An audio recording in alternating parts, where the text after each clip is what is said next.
Hey guys, what's up? And servers are still down, with by the another way. video for you. The winner of this month's poll is the Profession Picking Guide for Classic World of Warcraft. Okay. So we're sort of continuing my beginner guide series here. I started with races, and then I did classes. Good. So today, professions. Following the scheme with my other videos, I'll try to cater more to the beginners into the classic scene. So just going over the basics here about what each profession is, and maybe some highlights and popular items of each one. Their gold making potential. Whoa, and those are good maybe items for me. Wait a second. And popular items of each one. So I'm gonna get this one. I'm gonna get this one. I'm gonna get this one. And I don't need that one because fire resistance is a waste of fucking time. I don't need fire resistance for molten core. I just do it. Their gold making potential, and also strengths for No both fire PvE and PvP. And I'll also throw in my snappy. personal picks for each class at the end. The Each first thing I'll class. say is that professions as a whole are much more substantial in Classic compared to I like current. that word, Is the substantial. best way that I can put it, I guess. It is a bit counterintuitive. More and more recipes have been added over time, so how is it more substantial in Classic? Well, we'll get to that Because for they're each profession, good. That's but why. in general, point one is that this was still before the age of hyper-balance, where everything must be 100% even with each other. There are items that only certain professions could use, and they'd give you a monstrous edge in both PvE and PvP. And point two is, with gold being so hard to Engineering is the only profession. Like in vanilla WoW, you really only have one profession to choose. Because engineering is expected. Like, you should have engineering. If you don't have engineering, you're dumb. come by in general.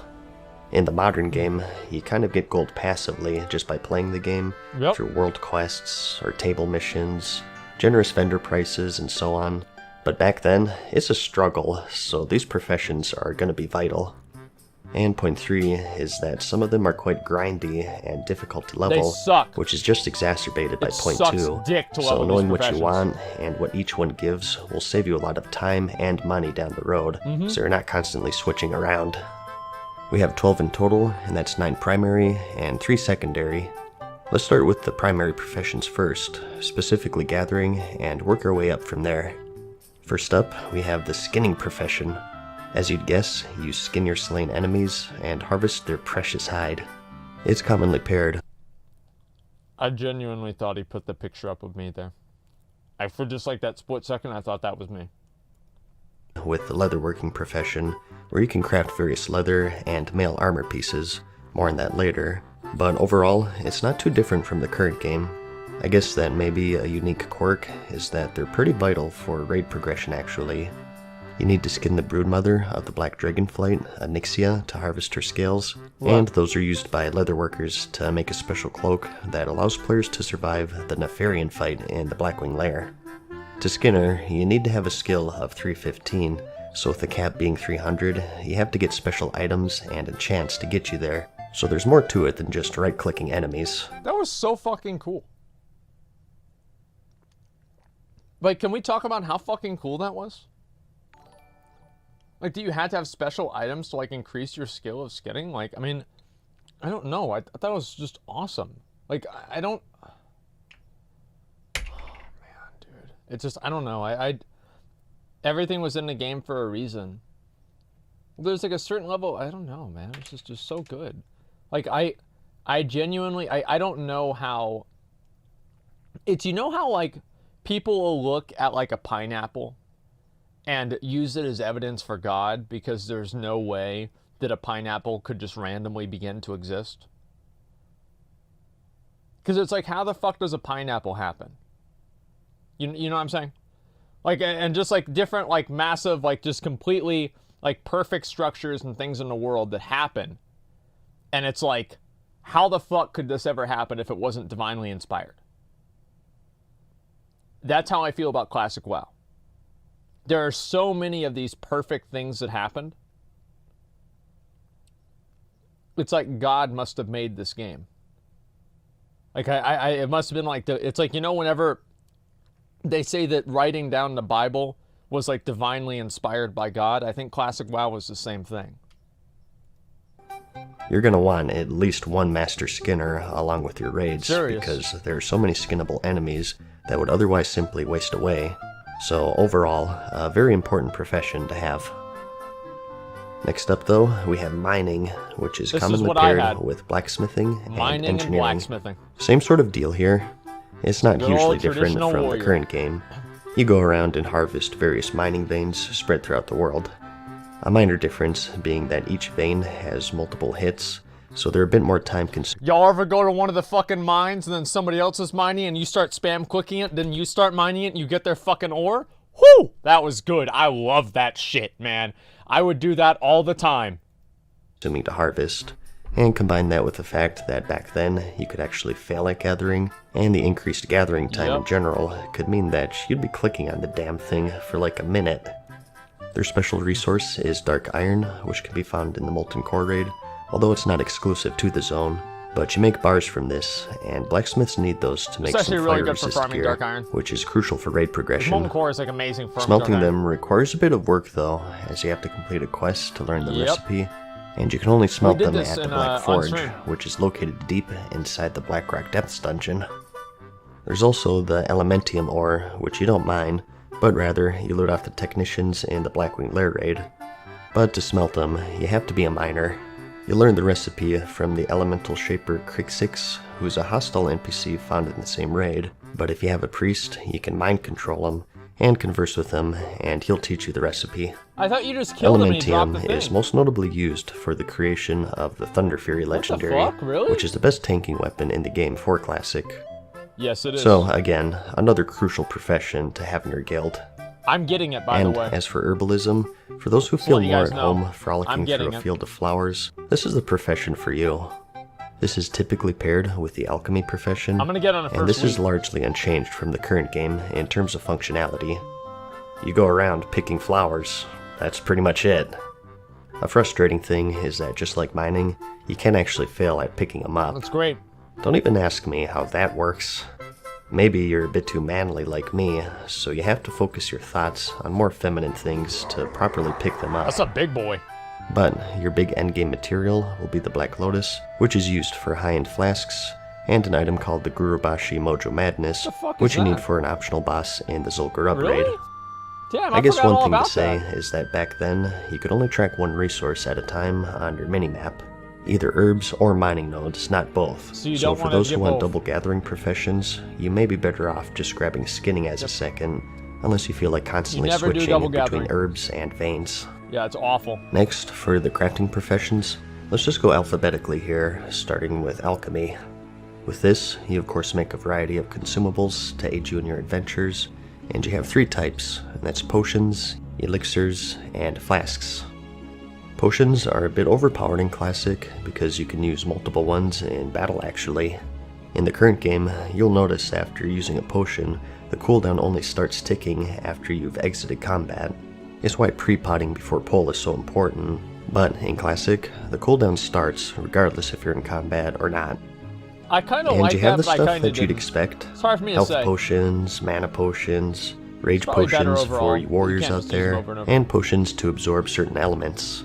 Fire, nature, and frost are going to be the biggest ones for PvE. You also have free action potions, which are abbreviated to FAP, which breaks and provides immunity to stuns and snares. Extremely crucial for PvP. You have potions to remove curses, diseases, poisons, potions to increase armor, and it goes on and on. I actually have those ready for something As for the elixirs, these are more long-term effects. The lesser ones, at least. This was also before Blizzard distinguished between battle and guardian elixirs, so you could stack multiple offensive and defensive buffs.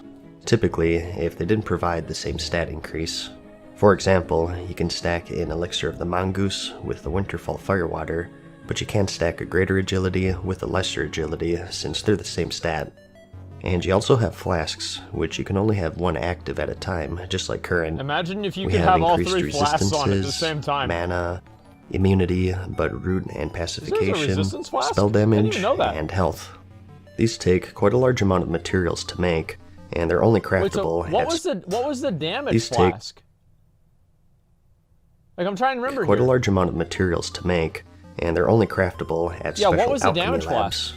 In vanilla, only found in the Scholomance dungeon and the Blackwing Lair raid. Titan so you don't die? Yeah, okay, so you don't no one thought it prudent to, you know, There build isn't a one. lab that isn't Looks like the surrounded by mongoose. monsters. Yeah, that's about it.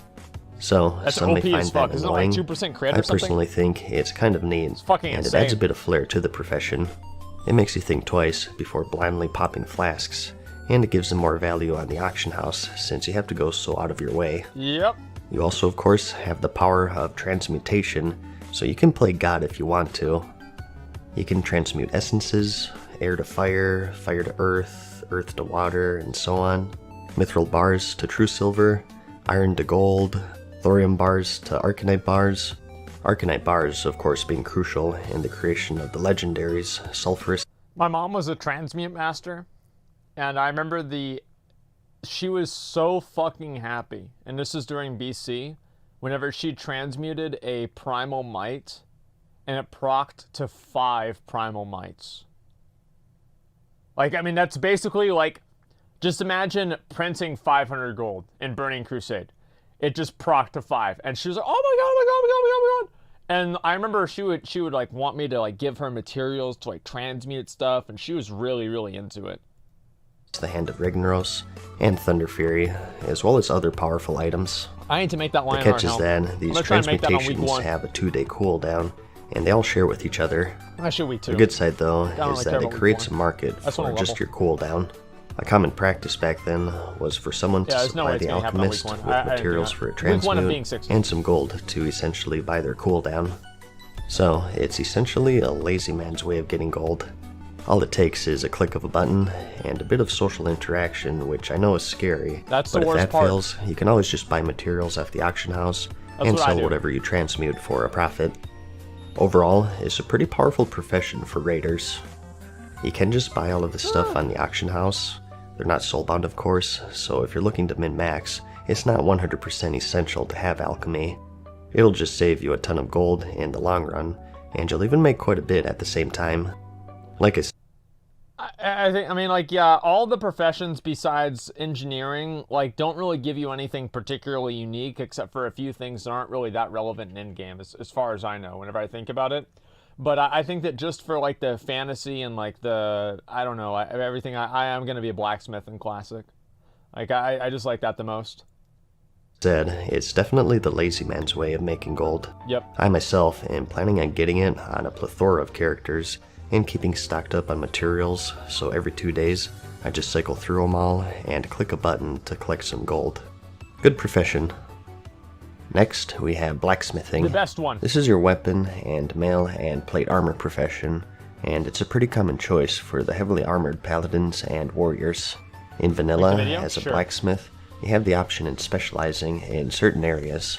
You can either be an armorsmith or a weaponsmith, and if you're a weaponsmith, you can specialize further Axe into either maces, specialization? swords, or axes. Yep. And for all of this, you have special exclusive recipes. That was so fucking cool. Here's some examples of some weapons you can make as a weaponsmith. Yep. More useful for that early endgame, of course. Feel free to pause if needed here. And here's some axes you can make as an Stuns axesmith. the target for 8 The seconds. Arcanite Reaper is one of the best, if not the best. Nightfall is like the main item, man. Like, this is actually so useful because it makes your target take more spell damage, right? So it just helps the casters in your raid a lot. Early two-handers in the game. That's right. And you'll see a lot of axesmiths running around just for that. Arcanite And Reaper it'll is fucking definitely be a hot ridiculous. seller in the auction house. That's what I'm going to do. Quite expensive to make though, requiring 20 of those Arcanite bars that alchemists make. They can also make the Nightfall Axe, which is highly sought after for its debuff, typically used by off-tanks I believe, to Yep. maximize the raid damage. Yep. As for hammersmiths, they don't have anything too crazy really, and that's because the specializations Because for they're maces stupid. were stuns back then. Yeah, People they're wanted stupid. axes or swords mainly, because those gave increased crit and extra swings Yeah, for you're rogues and goddamn warriors, whereas the mace stuns were really only handy for PvP. And here you have your swords. I think the most popular one here is the Sage Blade, but this won't be I don't even know available until anybody that Phase uses that. 5, since they originally released quite late really? in Vanilla's Wow. lifespan. Armorsmith has a little didn't know more that. viability past that early endgame gearing, as they have some pretty powerful recipes. The Lionheart helmet and the Titanic leggings are two of the more popular ones, as they're incredibly good for DPS plate. Maybe I should just do However, that just like the instead. Sage Blade, Shit. keep in mind that not everything is going to be in at launch. They specifically mentioned the Titanic leggings, in because fact. they're OP as fuck, right? And you also have all of your Dark Iron plate. Back then, you needed fire resistance for the Ragnaros fight in the Molten Core, or if there was a 3-minute mage in PvP or something, and through some quests and rep grinding, you can get plans for the Dark Iron gear, which has a ton of fire resistance. It's going to be crucial for that early raiding, so you'll be a valuable guild member if you get all the plans. Other key items will be your Sulfuron Hammer, which you need for the Hand of Ragnaros. I need this, guys. You can also make Sharpening Stones and Weight Stones, which are buffs to your weapons. This is more handy for Alliance players, because the Horde want that Wind Fury. Wind Fury, of course, being a buff that only Shamans have. It puts a buff on your main hand, so you don't want any stones blocking that. Yeah, obviously. And keys are also going to be your best friend. Sometimes you'll find yourself without a rogue in the group, or maybe you have one and they just haven't leveled their lockpicking, and in certain dungeons, you'll have these locked doors blocking your path, or locked chests taunting you. These keys can be a lifesaver, and make your group members quite happy. All in all, Blacksmith has some pretty good potential for... There's one time I opened up a chest with a fucking key, and then somebody wanted me to roll on the items that came out of it. Yeah. Gold making, but it requires a lot of time farming the materials, and luck getting all of the good patterns. For the high-end stuff, you really have to put some effort in. But if you do it, and the earlier that you do it, the more you'll make. Yeah, and they have some options for some steady gold too. Remember those Sharpening Stones and Weight Stones that those I are really good. Earlier. Holy shit. Again though, that's going to be more favorable to the Alliance. I'm going to have to use that. And you can also make Enchanting Rods, which enchanters need, so those will always be a good earner as well. But next, we have the Engineer. Those who like messing around with silly gadgets and explosives will find themselves quite at home with this profession, and many would agree that it's, quote, the best one for min-maxers. We'll get into that in a bit. The Field Repair Bot is present in Classic, and it's just as useful as ever.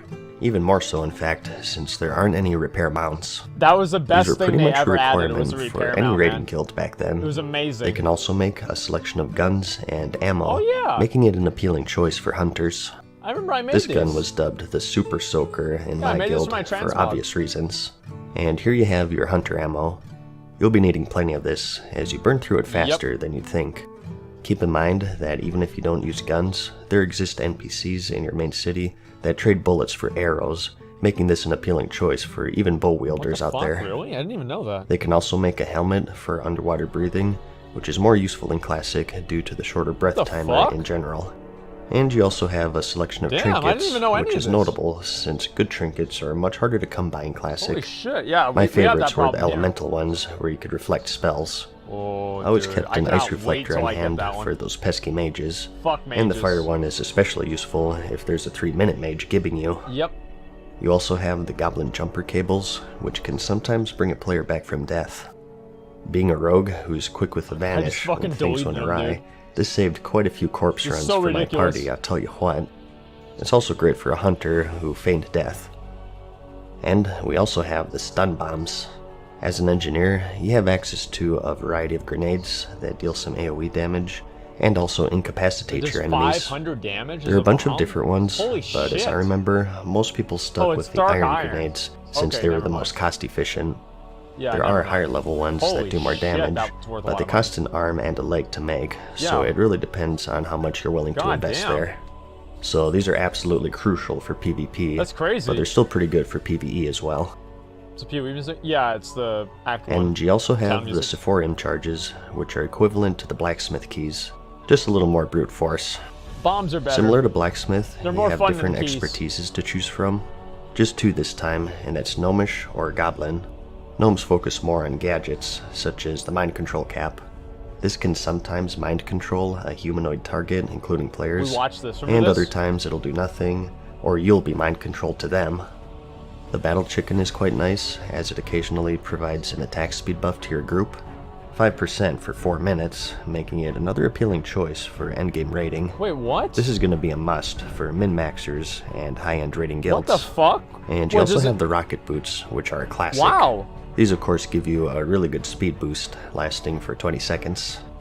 The Death Ray Trinket is another popular choice, requiring a decent cast time, but delivering some big burst damage to your target, even Look at all capable that of fucking critting. Windows Movie Maker It's shit. more used for PvP since it's all about that burst. The only downside being that dude it does just got drain some fucking of your deleted. life. Most of these gadgets do have their downsides because they can fail in spectacular ways.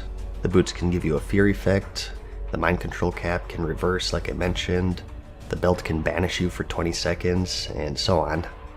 Another downside is that really a lot of seem this as stuff bad. is equipped, meaning that you have to forego your normal equipment and lose some vital stats. I think that makes it more But fun. you can also make a teleporter to Gadget-san as a gnomish engineer.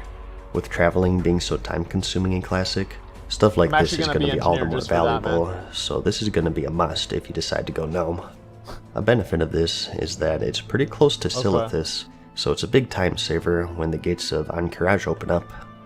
And as for goblin engineering, as I said, these guys specialize in Not as big of a time saver as pretending to be AFK and waiting for your guild to summon you. bombs. They also get some rocket boots, which are arguably worse than the gnomish ones. Yeah, those go because fast if they as fail, fuck, I'm they pretty break, sure. and you have to craft new ones Wait, all over what? again. There was a bug that you could use to bypass this, but since Really? they said Official Classic won't be That emulating a lot sucks. of these exploits, I wouldn't count on this Oh my making it to God. the game. Their helmet is the Rocket Helmet, which is basically a charge and a 30-second disorient Stupid fucking and a little goblins, stun man. to yourself. What do you expect? You saw this all the time in the old PvP videos, and it's going to be a lot of people's main reason for going Goblin. Goblin Yeah, this is what engineers people get were the using me Everlook for. teleporter, which brings you all the way to Winter Spring. Not as useful, in my opinion, than the Gadget-Sam one, since there aren't any raids nearby really. It is kind of close to Ashara though, which holds Azurgos, and with Winter Spring being a higher level zone than Tanris, it's also a better spot for high level herbs and mining nodes and whatnot, so maybe a bit faster for farming. But another popular item of theirs is the Goblin Sapper Charge, which deals some damage to yourself, but also to everything around you. That is so fucking OP, dude. Like, this sapper charge is ridiculous. Like, especially whenever yeah, it's so fucking dumb, man. Like, I'm gonna use these as soon as I get the ability to, and you can just fucking delete everybody. Yeah, it's not, no, it's pronounced herbs, right? That's why there's the H at the beginning. Herb. Okay, 1 second here. Like this, how can I confirm? I don't need you to confirm that people are using my girlfriend's picture as clickbait on Pornhub, okay? I'll just take your word for it. You don't need to follow up with that. Thank you. 450 to 750 in fact, which is quite a lot, It's not and a with a big deal. 5-minute cooldown. You may be hollering that this is imbalanced, and that engineers have an obvious edge here. They do. But again, it's just part of the game they do. before everything had to be 100% balanced Yeah, with they're each better. other. Engineers Those are of you better. who've been paying close attention Get mad. may have noticed that while these recipes require certain specializations to learn, Yep. most don't require them to use. You can switch specializations in Classic, either by relearning it entirely, or by using a special book that was introduced in patch 1.10. So Really? some people, if they choose, can make these gnome or goblish only then they trinkets or swap back items, over. and then switch to the opposite specialization. Shit, dude, I had no idea. This is kind of getting out of the scope of the video though. Like I said, I just wanted to cover the basics, and if I keep going, I'll keep you here for like 3 hours, so let's move on. All of this is to say though, engineering has just amazing potential in Classic due to the unregulated nature of the game back then. It's going to be quite a Unregulated. popular choice for both like that. PvE and PvP, and the only downside really is their gold making potential. It isn't yeah, hopeless, it's expensive but you as can do a fuck, lot man. better with other professions, I feel. Engineering, when I played it back then, was always just a gold sink rather than an earner, because you constantly have to make these bombs as you use them up, Damn. and a lot That's of the really items good. that you make That require arcane engineering bomb? to use, Holy which hurts the shit. demand. There's not much point in buying engineer stuff if you can just make it yourself. For the Obviously. most part anyways, there are some exceptions. I think that a majority of people will go gnome, in which case the sapper charge will be a good earner I'd say that's since they probably can true. make it Yeah, themselves. gnomish is superior. Remember, you can switch from gnome to goblin after you make your gadgets and get the best of both worlds, but not everyone is going to know about that. And engineers can also make the best fishing lure in the game, which you need for high level fishing, and they can also make the salt shaker, which is required for leatherworkers That's to required make for my one of their stream. crafting materials. So, again, another great profession, and I have a lot more to say, but I've spent way too much time on this one already. There are plenty more handy Just say it's the gadgets best that I haven't profession. mentioned, It's simple. but I'll It just is. have a It's link the to best them in the profession. Problem description, solved. so you can go through that yourself. This is about the halfway point, so we'll probably call it a video right here. I still have 18 enchanting, slot bag. leatherworking, I need to get that, man. tailoring, and all of the secondary professions to cover, along with my personal picks for each class. Yep. But we'll continue that in part 2, which I'll have linked in the description whenever it's finished. Sorry to cut you off, but I kind of need a break here. This is quite the lengthy subject, and I still want to be fairly thorough, so I'd prefer to have it in 2 parts. That's a lot of stuff Regardless, to though, talk about in I hope you found professions the for video classic helpful though. so far. There's a lot. Like it if you liked it. There's a and I'll video see you right in the there, next okay one. guys? Peace.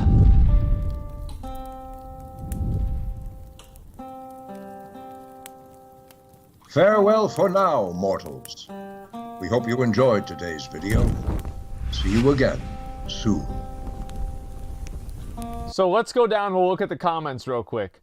Sorry, my voice might sound different. Clickbait only took you 9 minutes to tell me social interaction is necessary. Literally unplayable. That's true.